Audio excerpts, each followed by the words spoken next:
सब अपने एक तरफा जीत जाएगा, एक तरफा जीत जाएगा, एक तरफा जीत होगी। आपने कोई ऐसा नहीं करियो, कल को पूरा नहीं करियो। लोग बात की आवाज है, जैसी आवाज है लोग का चेहरा उसी सब कुछ ठीक है। आपको तो फॉर्म भरना नहीं पड़ी, टेंशन लेवाई पार्टी ना पंडितों को करो, आपने नहीं करी, आपने धोखा किया है, पार्टी ने धोखा किया है। नमस्कार, मैं हूं आकाश चौहान और इस वक्त आप देख रहे हैं एमपी तक। हमारे साथ इस बार है जो मल्हारगढ़ जो विधानसभा क्षेत्र है, वहां से जो खड़े होने वाले थे श्यामलाल जोगचंद, लेकिन उन्हें टिकट न देते हुए कांग्रेस ने इस बार परशुराम जी को टिकट दिया है। अब इस मामले में जानते हैं क्या कहना चाहेंगे जोगचंद।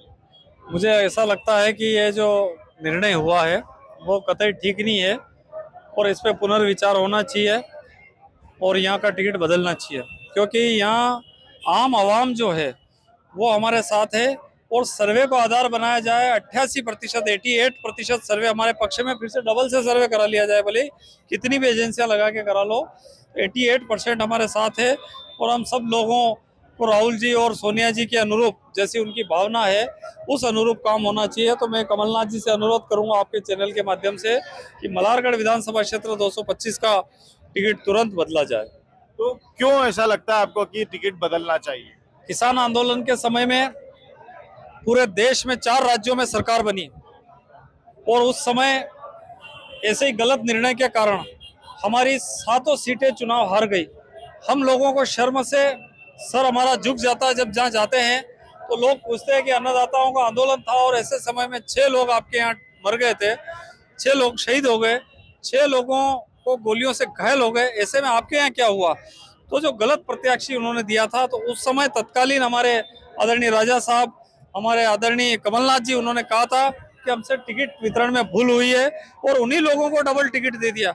ये तो मुझे लगता है कि कहीं ना कहीं बिल्कुल गलत है। तो क्या लगता है कमलनाथ जी ने जो आपसे बात कही थी वो क्या कही थी और इस बारे में क्या कहा था? माननीय कमलनाथ जी ने सार्वजनिक रूप से हम सबसे ये कहा था कि पिछला टिकट गलत हुआ है और इस बार गलती नहीं होगी। इस बार पता नहीं कैसे क्या हुआ, क्योंकि मैं लगातार माननीय कमलनाथ जी के संपर्क में था और मुझे उम्मीद थी कि टिकट मेरा ही होगा, क्योंकि यहाँ की जनता मेरे साथ है और आम जनता, और इस बार तो इसलिए भी उम्मीद ज्यादा थी कि सर्वे हो रहा है। अभी जनता में क्या रिएक्शन आ रहा है? मुझे लगता है कि सारी जनता मल्हारगढ़ विधानसभा क्षेत्र की मेरे साथ है और टिकट बदलेंगे। पुनर्विचार करने की हमें पुनः माननीय हाईकमान से अपील करता हूं कि उस पर पुनर्विचार किया जाए। मान लीजिए टिकट जैसे देने की बात हो रही है और कमलनाथ जी साहब निवेदन करने वाले हैं, यदि मान लीजिए पार्टी नहीं मानती, कांग्रेस पार्टी नहीं मानती, तो अगला कदम क्या होगा? मेरे आत्मा के अंदर कांग्रेस पार्टी है, शरीर के अंदर कांग्रेस पार्टी है, लेकिन जो यहाँ की आवाम है, यहाँ की जो जनता है, वो जैसा हुक्म देगी, वो जैसा मुझे आदेश देगी, उस हिसाब से मैं काम करूँगा। वो बोलेगी चुनाव लड़ना तो मैं चुनाव लड़ लूँगा, वो बोलेगी नहीं लड़ना तो नहीं लड़ूंगा, लेकिन उनके चरणों में बैठ करके लोकतांत्रिक तरीके से हमेशा मल्हारगढ़ विधानसभा क्षेत्र के लिए काम करता रहूंगा।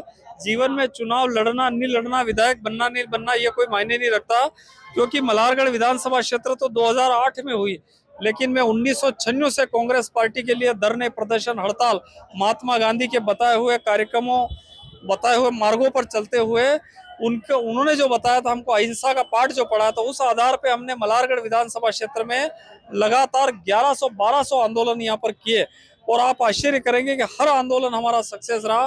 किसी भी जात का हो, किसी भी धर्म का आदमी हो, मनुष्य हो, पुरुष हो, किन्नर हो, गंधर्व हो, कोई भी हो, सबके लिए हम लोगों ने आंदोलन किया और यहाँ की आवाम में हमेशा किया। तो ये देखा आपने कि हमारे साथ थे श्यामलाल जी जोगचंद, जिनका कहना है कि टिकट उन्हें मिलना चाहिए क्योंकि सवाल जनता का है। आने वाले समय में देखना होगा कि कांग्रेस का इस मामले को लेकर क्या रुख रहता है। आकाश चौहान, मंदसौर, एमपी तक।